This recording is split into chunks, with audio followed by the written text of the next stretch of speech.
Nou ek het gister gesê, as jy iets in jou lewe wil verander, moet jy jou denke verander, né? Nou het julle my ook al gehoor dat ek sê, jy kry nie wat jy wil hê in die lewe nie, jy kry wat jy glo. Dan het ek bygelas, jy kry wie jy is. Nou wat sê ek daardeur?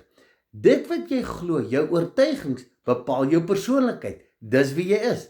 Met ander woorde, dit wat jy glo en aanvaar, dis wie jy is.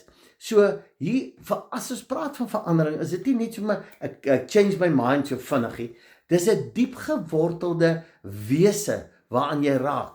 Dis hoekom baie mense moedeloos raak in hierdie proses van verandering en sê, ja, maar het gebeur nie so vinnig nie. So ek wil hê jy moet verstaan, jy sal moet gaan kyk, as jy iets wil verander, wat is my oortuiging daarvan?